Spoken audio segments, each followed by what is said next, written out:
Friends, நான் உங்கள் லல்லி. நிறைய பேர் ரெக்வஸ்ட் பண்ணது home tour. So home tour சொல்ல முடியாது, வாங்க வீட்டை வந்து சுற்றி காட்டிடுறேன்.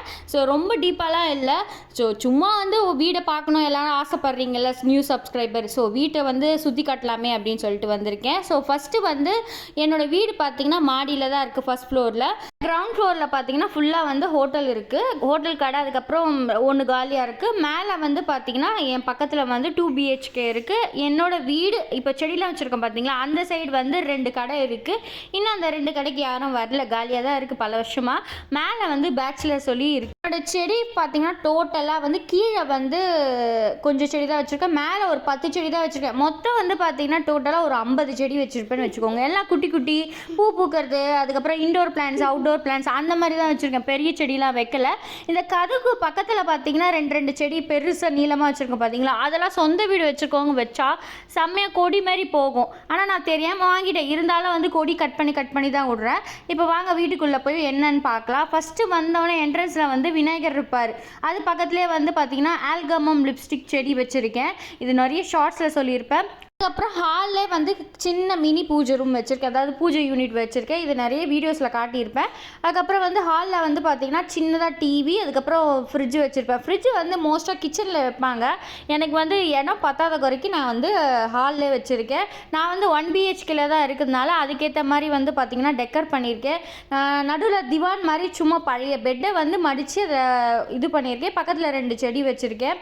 இந்த அளவுக்கு தான் வச்சுருக்கேன். அதுக்கப்புறம் பெட்ரூம் வந்து நான் ஹாலுக்கு நான் உள்ள ஸ்ட்ரெயிட்டாகவே பெட்ரூம் வந்து பார்த்திங்கன்னா வந்து இவ்வளோ தான் இருக்கும், சிம்பிளாக தான் இருக்கும்.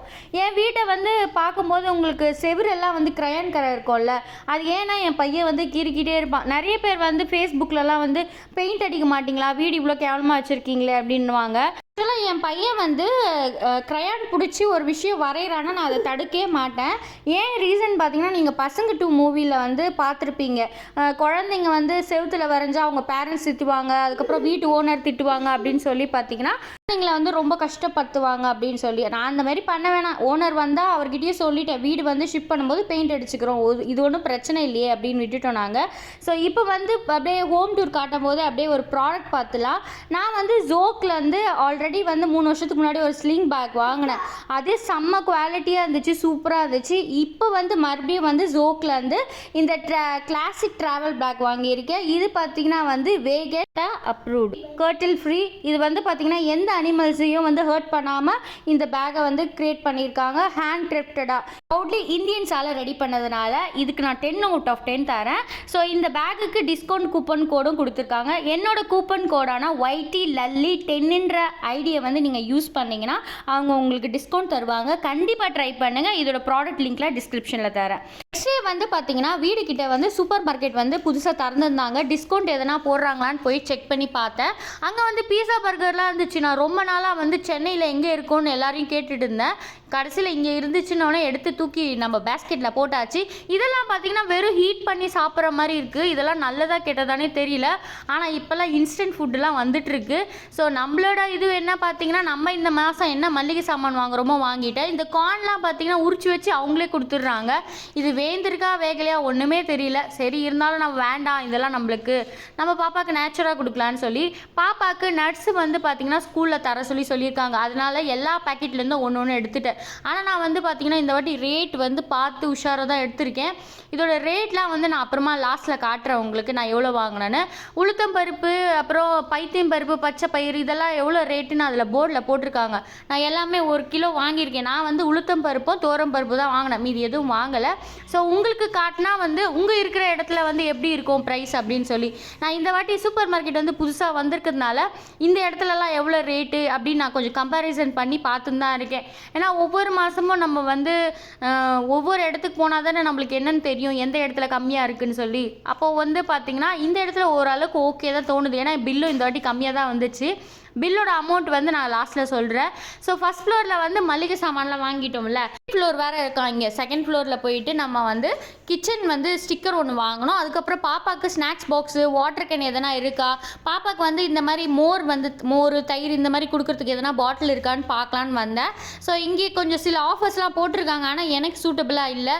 ஸோ எது தேவையோ அது மட்டும் வாங்கிடலாம் அப்படின்னு சொல்லி பார்க்கும்போது சின்சான்லாம் பார்த்தேன். வாங்கணும் தாங்க ஆசை. வாங்கிட்டு போய் வச்சா பாப்பா விடமாட்றா, கிழிச்சு போட்டுடுறான். சரி அதுக்கு வந்து பார்த்துட்டு மட்டும் போயிடலாம். என்னடா வந்து ஹோம் டூருன்னு சொன்னாங்க, நடுவில் வந்து இந்த இதெல்லாம் காமிச்சிட்டு இருக்காங்க, அப்போ கிச்சன் எப்போ காமிப்பீங்க அப்படின்னு சொல்லிட்டு கிச்சன் வந்து க்ளீன் பண்ணிவிட்டு அப்படியே உங்களுக்கு கிச்சன் டூர் காமிச்சிடுறேன். ஏன்னா வந்து ஒரே மாதிரி கட்டியிருந்தா போர் அடிக்கும்ல, ஃபுல்லாக ஹோம் டூர் மாதிரிலாம் கிடையாது.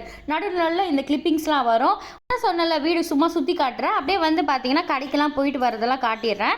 இப்போ வந்து பார்த்தீங்கன்னா பாப்பாவோட ஸ்நாக்ஸ் பாக்ஸ்லாம் வந்து கொஞ்சம் டிஃப்ரெண்ட்டாக இருக்குது. அதுதான் உங்களுக்கு இப்போ காமிச்சிட்ருக்கேன். ஆனால் நம்மளுக்கு என்ன தேவையோ அது மட்டும் நம்ம வாங்கிக்கலாம். நான் வந்து இந்த ஸ்பைடர்மேன் ஒன்று வாங்கியிருக்கேன். இது நல்லாயிருக்கு. இதில் வந்து பார்த்தீங்கன்னா பாப்பாவுக்கு நட்ஸும் போடலாம், எதனா செஞ்சேன்னா டிஃப்ரெண்ட்டாக செஞ்சேன்னா கட்லெட் அந்த மாதிரி கூட போட்டுக்கலாம்ல, அதனால் வாங்கினேன். பாப்பா ஸ்கூல்லே வந்து ஷெடியூல் கொடுத்துருக்காங்க. ஆனால் எப்போவுமே நம்ம ஷெடியூல் படி கொடுக்குறதே இல்லை. இப்போ இந்த 1 வீக்காக வந்து மாற்றி தான் கொடுக்குறேன். இப்போ வந்து பார்த்திங்கன்னா இந்த சைடு வரும்போது இதெல்லாம் பார்த்தேன். செம்மையாக இருந்துச்சு எண்ணெய் ஊற்றுறது பார்த்திங்கன்னா. ஆனால் இது தம்மா துண்டு 400 ரூபா, ரொம்ப ரேட் அதிகமாக இருக்குது. தண்ணி ஊற்றுறது வந்து எல்லாருமே அழகாக ஜக்கு வந்து இந்த மாதிரி டிஃப்ரெண்ட்டாக வச்சுருக்காங்க. இப்போ காமிக்கிறேன் பார்த்தீங்களா, இது வாங்கினதான் ஆசை. ஆனால் வேண்டாம், ஏன்னா வந்து இருக்கிற ஜக்கே என்னால் மேனேஜ் பண்ண முடியல. உங்களுக்கு ப்ராடக்ட்டு அதுக்கப்புறம் ரேட்லாம் கொஞ்சம் காமிக்கிறேன். இந்த காஃபி கப்பு 9 ரூபா கொடுத்தாங்க. ஸ்டார்டிங்கில் என்னவோ எடுத்து ஆசையாக வச்சுக்கிட்டேன். ஆனால் கடைசியில் வந்து பில்லு போடும்போது எடுத்து வச்சுட்டாத. அதுக்கப்புறம் இந்த பானைலாம் வந்து பார்த்திங்கன்னா தயிர் போடுற உரம் 161 ரூபா தான், கம்மியாக தான் இருக்குது. இங்கெல்லாம் இந்த கிளாஸஸ்லாம் வந்து 35 ருபீஸ். ஆனால் வந்து ஆர்காட்டில் கொஞ்சம் அதிகம் தான் இங்கே விட கம்பேர் பண்ண போது. ஸோ இப்போ வந்து பார்த்திங்கன்னா கிளாஸ் வியர்ஸ்லாம் பார்த்துட்டோம். அப்படியே பார்த்ததோடு அப்படியே நைஸாக கிளம்பிட்டேன். இருந்தாலும் ஒரு இடத்துல ஸ்டாப் ஆகிட்டு, அதுதான் வந்து டீ கப்ஸு. கிளாஸில் வந்து எனக்கு டீ குடிக்க ரொம்ப பிடிக்கும். ஆல்ரெடி 2 பேர் வந்து டிமார்ட்டில் வாங்கினேன். இங்கே வந்து வகையாக ரகரகமாக கலெக்ஷன் பார்த்தோன்னே அவ்வளோதான் மனசு மாறிடுச்சு. 2 பேர், எல்லாத்துலேயும் 2 பேர் பார்த்தீங்கன்னா தெரியும் உங்களுக்கு. ஒரு பேர், அதாவது ஒரு கிளாஸே எவ்வளோ ப்ரைஸ் போட்டிருக்காங்க, அதை நான் 2 பேராக வாங்கியிருக்கேன். இப்போ கெஸ்ட்டு வந்தால், இது வந்து ஆல்ரெடி நான் டிமார்ட்டில் வாங்கினது. ஆனால் இன்னும் 2 பேர் வாங்கினா எங்கள் மாமியார் மாமனார் யாருன்னா வந்தாங்களா கொடுக்கலாம் அப்படின்னு சொல்லி இன்னொரு கிளாஸ் இந்த டைப் வாங்கியிருக்கேன். அழகாக இருக்குல்ல. முன்னாடி பார்த்தீங்கன்னா ஃபர்ஸ்ட்டில் வந்து ஒரு கிளாஸ் வாங்கினால அதில் ஒன்று உடஞ்சி போச்சு. எனக்கு ரொம்ப கஷ்டமாயிடுச்சு. வந்து மண்ணில் வந்து ஒரு பெரிய வாங்கினேன். எதனா ஜூஸ் குடிக்கும் போது இல்லை வந்து தயிர்லாம் ஊற்றி குடிக்கும் போது நல்லா இருக்கும்ல. ஸோ ஃபைனலாக இப்போ வந்து வீட்டுக்கு வந்து எல்லாத்தையும் அரேஞ்ச் பண்ணிடலான்னு சொல்லி ஃபஸ்ட்டு எடுத்து வச்சுட்டு நான் என்னென்ன வாங்கினேன்னு மட்டும் நான் காமிச்சிடுறேன். ஒன்று எக்ஸ்பிளைன் பண்ண முடியாது. நட்ஸு மட்டும் நான் வந்து பார்த்தீங்கன்னா என்ன ரேட்டுக்கு வாங்கினேன்னு மட்டும் காமிச்சிடுறேன் உங்களுக்கு. அப்போ தான் உங்கள் பாப்பாவுக்கு நீங்கள் வாங்கி தர முடியும்ல. அதுக்கப்புறம் ஃபேஸ் பேக்கு, அதுக்கப்புறம் நட்ஸு வந்து பார்த்தீங்கன்னா நான் ரேட் சொல்கிறேன் பாருங்கள். முந்திரி வந்து பார்த்தீங்கன்னா 280 ரூபா, அதுக்கப்புறம் வந்து 51 ரூபா, இந்த பழம் வந்து 65 ரூபா, அதாவது என்ன சொல்லுவாங்க பிளாக்பெரின்னு சொல்லுவாங்க. அப்புறம் இந்த நட்ஸ் பார்த்தீங்கன்னா 55 ரூபா போட்டிருக்காங்க. அப்புறம் வந்து நான் ஃபேஸ் பேக் வந்து இப்போ ரீசெண்ட் டேஸாக கேர் பண்ணிக்கிறேன்ல, என்ன எப்போனா வீக்லி ஒன்ஸ் வந்து இந்த ஃபேஸ் பேக் போட்டால் கொஞ்சம் இப்போதைக்கு இம்ப்ரூவ்மெண்ட் ஆகுது, அதனால தான் வாங்கிட்டு வந்தேன். அதுக்கப்புறம் பாப்பாவோட ஸ்நாக்ஸ் பாக்ஸ் ரேட் பார்த்தீங்கன்னா 97 ருபீஸ் சொல்லியிருக்காங்க, நல்லா தான் இருக்குது. அதுக்கப்புறம் பாப்பாவுக்கு வந்து இந்த மோர் இல்லை ஜூஸ் எதனா குடிக்கிறதுக்கு வந்து பாப்பாவுக்கு ஒன்று வாங்கியிருக்கேன். அதுக்கப்புறம் வந்து இந்த ஒற்றை ஐட்டமு, பர்கரோட ரேட்லாம் கம்மி தான் இருக்குது. பீஸாவும் கம்மியாக இருக்குது. ஆனால் பீஸா வாங்கிட்டு எப்படி யூஸ் பண்ணணும்னு தெரியல, யூடியூப் பார்த்தா தான் தெரியும். அதுக்கப்புறம் கார்டனிங் டூல்ஸ்லாம் வாங்கியிருக்கேன். ஸோ ஓவராலாக இவ்வளோ தான் வாங்கியிருக்கேன். ஒரு பிக்கி பேங்க் ஒன்று வாங்கியிருக்கேன், காசு சேர்த்து வைக்கலான்னு வாங்கியிருக்கேன், பார்க்கலாம். ஸோ இப்போ வந்து பார்த்திங்கன்னா ஃபுல்லாக அரேஞ்ச்மெண்ட் பண்ணிடலாம். ஸோ ஹோம் டூர் வந்து லாஸ்ட்டில் அந்த கிச்சன் மட்டும் பேலன்ஸ் இருக்குல்ல, அது லாஸ்ட்டில் காட்டிடுறேன். இப்போ அரேஞ்ச்மெண்ட் பண்ணிடலாம். ரொம்ப நாளாகவே வந்து ஒரு விஷயம் எனக்கு வந்து பார்த்திங்கன்னா உறுத்திட்டே இருக்குது. என்னென்னா, நம்ம வந்து எல்லா வேலையும் நம்ம செஞ்சுன்னு தான் இருக்கோம் வீட்டில். இருந்தாலும் வந்து சில டைம் என் ஹஸ்பண்டும் சொல்வார், எப்போ பார்த்தாலும் என்னையே எதிர்பார்க்குறேன், நீயே செய்ய வேண்டியது தானே அப்படின்வார். நான் சொல்வேன், எல்லா வேலையும் நான் தான் செய்கிறேன், பாப்பாவை நான் தான் இட்டுட்டு வரேன், நான் தான் எல்லா வீட்டு வேலையும் செய்கிறேன், காய்கறி நான் தான் வாங்குறேன், மார்க்கெட்டுக்கும் நான் தான் போய் வாங்குறேன். இருந்தாலும் வந்து எதனா ஒரு சின்ன விஷயத்துக்கு சொன்னால் கூட நீ எப்போ பார்த்தாலும் என்னையே எதிர்பார்க்குறிய அப்படின்றாங்க. இது எனக்கு சத்தியமாக புரியல. ஏன்னா வந்து நான் மட்டும்தான் இப்படி ஃபேஸ் பண்ணுறேன்னா என்னன்னு எனக்கு புரியல. வீட்டு வேலையும் நம்ம தான் செய்கிறோம். வெளியில் போய் ஹஸ்பண்ட் வராரு, புரியுது நம்மளுக்கு, வெளியில் கஷ்டப்பட்டு வராரு, நம்ம வந்து வெயில போயிட்டு வராருன்னு. ஆனால் வீட்டு வேலையை நம்ம தான் பார்த்துக்குறோம், குழந்தையும் நம்ம தான் பார்த்துக்குறோம். ஆனால் வந்து பார்த்தீங்கன்னா அவர் தான் எதிர்பார்க்குறேன்னு சொல்லியிருந்தார். இன்றைக்கி செம்ம காண்டாயிடுச்சு காலையிலேருந்து. அது எப்படி வீட்டு வேலை நான் தானே செய்கிறேன், குழந்தையும் நான் தானே இட்டுட்டு போகிறேன், அது எப்படி நீ வந்து எல்லாத்துக்கும் உன்னதான் நான் எதிர்பார்க்குறேன்னு என்னை திட்டுவேன் அப்படின்னு தான் நான் கேட்டிருந்தேன். ஓப்பனாக தான் இப்படி தான் சொல்கிறேன் உங்களுக்கு. நான் மட்டும் தான் இப்படி ஃபேஸ் பண்ணுறேன்னா தெரியல. நான் வந்து ரொம்ப ட்ரை பண்ணுறேங்க ஒரு நல்ல அம்மாவா, நல்ல ஒய்ஃபாக இருக்கணும்னு. ஆனால் இவங்கெல்லாம் இப்படி பேசும்போது எனக்கே தோணும், நான் நல்ல அம்மாவா இல்லை நல்ல ஒய்ஃபா, நான் குடும்பத்தை கரெக்டாக தான் நடத்துகிறேன்னா, என் பிள்ளைய நல்லா தான் வளர்க்குறேன்னா, நல்லா தான் சாப்பாடு தரேன்னா, இப்படியே வந்து சில டைம் வந்து எனக்கு தோணும் போது அப்படியே டவுன் ஆயிடுறேன். அதுக்கே எனக்கு ரொம்ப பயமாக இருக்குது இப்போ எனக்கு. ஏன்னா நம்ம வந்து எப்போவுமே காதில் எதுவும் நான் போட்டுக்க மாட்டேன். இப்போ ரீசெண்ட் டேஸாக இவங்கெல்லாம் பேசும்போது நம்ம வந்து ஒருத்தரை டிபெண்ட் பண்ணின்னு இருக்கோம், நம்ம குழந்தை நல்லா தான் பார்த்துக்குறோமா, நம்ம வந்து நல்ல அம்மாவா நல்ல ஒய்ஃபா அப்படின்னு சொல்லி நம்மளுக்கே ஒரு டவுட் வருது இல்லை. நீங்களும் எதனா ஃபேஸ் ஃபேஸ் பண்ணியிருக்கீங்களா சொல்லுங்கள். எதனா குழந்தை தப்பு பண்ணால் மட்டும் அம்மாவை திட்டுறது, குழந்தை எதனா வந்து நல்லா பாராட்டுற மாதிரி செஞ்சால் அப்பாவை பாராட்டுறது. இது என்ன நியாயம்? இது நான் தானே எப்போ பார்த்தாலும் பார்த்துன்னு இருக்கேன். 10 மாதம் சுமந்து பெற்றது நான், இவனையும் பார்த்துக்கிறது நான், பாராட்டு மட்டும் அவங்க அப்பனுங்க. எப்படி நம்ம வந்து ஒத்துக்க முடியும்? இதுதான் பல வருஷமாக நானும் போராடிட்டு இருக்கேன். என்ன தான் பண்ணுறதுன்னு தெரியல. இப்போ வந்து கிச்சனை வந்து நான் வந்து ஃபுல்லாக காமிச்சிட்ருக்கேன். சிங்க்கு மட்டும் காமிக்கல, ஏன்னா சிங்க்கில் சாமான் இருக்குது. ஸோ பார்த்துருப்பீங்க அந்த ஸ்டிக்கர் ஒட்டும் போதே.